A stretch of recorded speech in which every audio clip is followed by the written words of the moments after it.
Thank you so much for your time this afternoon. My name is Lillian Muli and this is Citizen Live at 1. A sense of normalcy is now returning to areas around the country that was armed with anxiety over the much-touted Sabasaba rallies. Major towns such as Kisumu, Mombasa and Eldoret have resumed their normal course of life, and as well as Traburu reports, the situation has been replicated in other towns as well.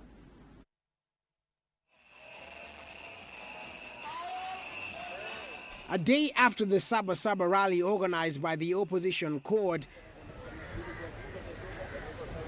major towns are back to business, even though for some, normalcy had been maintained throughout. In Mombasa, the residents said that it was well that ended well. Naona watu wengi wameenda makazini kwao. Wengi wako makazini, mmoja wao ni mimi. Meanwhile, in Eldoret, it was the same script. The town has gone back to business, even as the county commander assured the residents that they will remain secure throughout.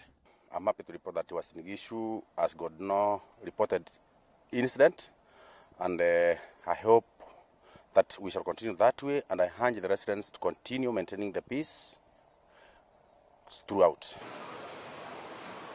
In Kisumu, where riots were witnessed, peace and calm has now returned by this morning. It's back to the normal routines, with businesses all back up and running and no incidences reported. Meanwhile, in Meru, residents of Meru County kept calm and continued with business, including meetings organized by members of parliament. Imenti South MP Kadhuri Murungi led an education stakeholders meeting at Igoji Teachers College, where he condemned the Sabasaba meeting organized by court. Ni maneno tu ambayo yangefanyika katika bunge letu la taifa, katika Senate na katika hata kama kuna mengine yafanywa na county assemblies, mambo ya devolution. A section of Mount Kenya East leaders have also voiced their concern over the rally, saying that they still believe what the opposition is asking for should be addressed in parliament. Tukuambia wacha tuende mbele, tupige hatua kama Kenya. Wanakuambia hapana. Wacha turudi nyuma huko Sabasaba. Ama Sabasaba ilikuwa ya lini? Kwani ilikuwa ya juzi? Hiyo ni kurudi nyuma, hiyo ni historia. Wanasema turudi nyuma. Kenya sisi sijui ni kwa nini Mungu alituweka katika taifa hili. Na hatuna sababu ya kuweza kuwabagua wengine. Court read a 13-point resolution and reactions on the same continue countrywide. Willis Raburu, Citizen at 1. 5 suspected carjackers were early today shot dead by police, and a pistol recovered from them in a botched carjacking incident in Kamulu, Nairobi County. Nairobi County Commander Benson Kiboe said the 5 had tried to steal a Toyota Shark car from a parking yard at a shopping center when officers on patrol were alerted at about 4 a.m. Kiboe said the officers rushed to the scene and engaged the gang in the shootout. The 5 suspects were overpowered and all of them shot dead. Police recovered a pistol loaded with 4 rounds of ammunition and 2 cars that the suspects were using at the time of the incident. 4 sets of master keys were also found on the men. Police said locals had been complaining of repeated attacks by gunmen in which they lost valuables and cash. Right, and in other news making headlines at this hour, controversy now dogs Machakos County government after Deputy Governor Bernard Kiala was allegedly ejected from a cabinet meeting and had his official vehicle withdrawn after a misunderstanding with his boss Alfred Mutua and the cabinet. According to the Deputy Governor, his trouble started when he expressed concern over alleged nepotism in the county. According to the Machakos County Deputy Governor, it all began when he raised concerns pertaining certain issues during their cabinet meeting. How his insistence that nepotism in the county government was compromising the quality and effectiveness of work there earned him a few enemies.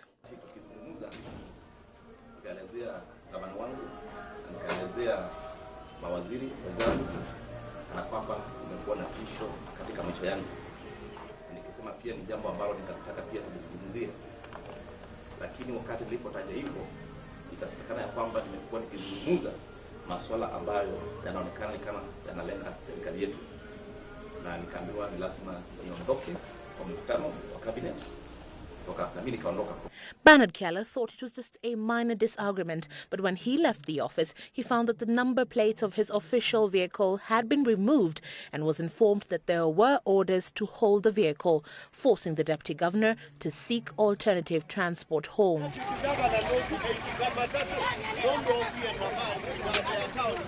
Are you now going to Matatu? Ninaenda nyumbani kwangu bwana. Kwa matatu lakini sawa. Hao ndio wanajua Machakos. Wako na shida mingi. Hata nikitembea na mguu nikitembea.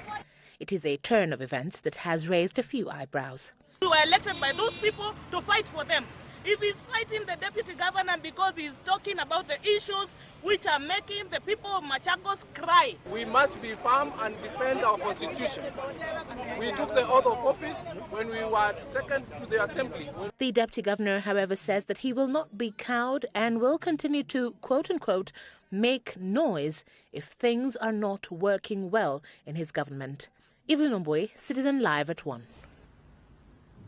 Armed attackers destroyed a property at a conservation trust based between MPEKETONI and Hindi in Lamu County. Although no casualties or fatalities have been reported, the offices and a vehicle belonging to the conservation trust were set on fire. Not the first time attacks are being reported in the region, with more than 70 people now killed since June the 15th. In the first attack, more than 60 people were killed in a night-long attack in MPEKETONI. The Al-Shabaab terror group claimed responsibility, a claim which was later dismissed by President Uhuru Kenyatta, who pointed an accusing finger on opposition political leaders. On the 17th of June, unknown assailants killed 15 people and burnt houses in Poromoko and Majembeni. On the 29th, which was a Sunday, people were butchered in separate attacks in Hindi and Gamba.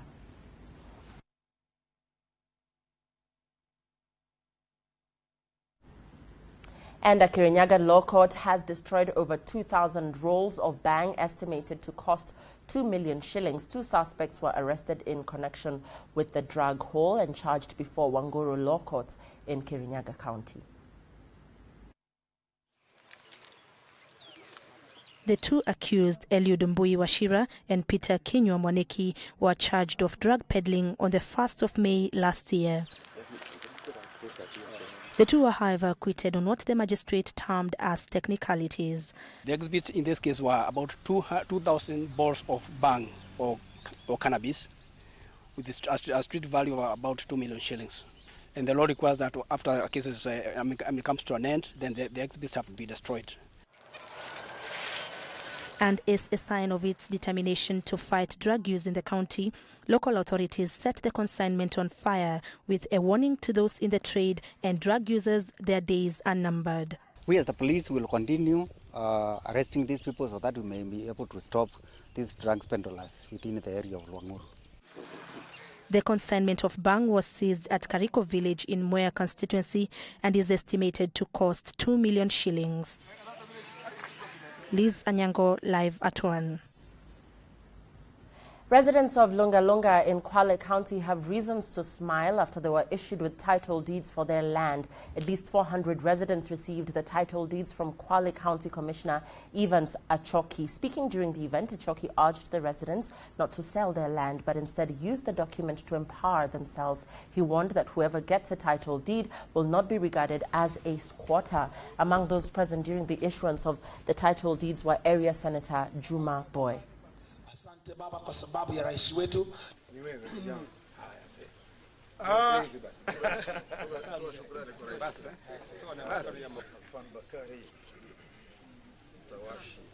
Nipigie namba simu. Sawa. Haya. Kwa hiyo machache sina mengi, nashukuru. Haya mumepewa ni haki, ni kumhati miliki za mashamba. Na hii ni urithi wenu nyinyi na wengine na wengine.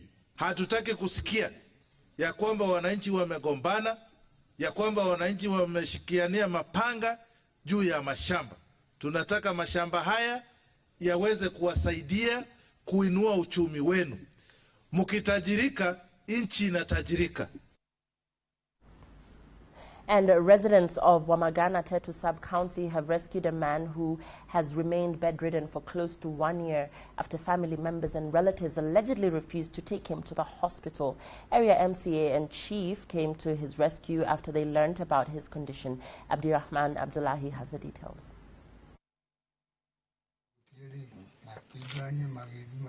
The 55-year-old Joseph Maingin Diritu's rescue came after residents through Nyumba Kumi initiative raised alarm over his condition, yet those so close to him had failed to take him to hospital. Ndiritu is said to have fallen sick after he was allegedly assaulted by unknown persons while heading home a few years ago. Area Assistant Chief confirmed that his health condition had worsened due to negligence by members of his own family and other relatives. On a rescue mission of one Joseph Maingi Ndiritu, who has been sick for quite some time, and from my own observation, it looks like he has been neglected by relatives and even the nuclear family. Ndiritu, a married man, is alleged to have been neglected by his own wife, who deserted him after his health deteriorated. In his current condition, he can hardly walk on his own without being supported, as he is partially paralyzed due to lack of exercise. We have taken the initiative to have the patient taken to hospital so that medication can be prescribed and that treatment be taken up. Mwangi further urged residents to register themselves with the National Health Insurance Scheme and remit monthly contribution to caution them against hospital bills that they cannot afford. Abdirahman Abdullahi for Citizen TV. And we're taking a short break now, but we'll be right back. Don't go away.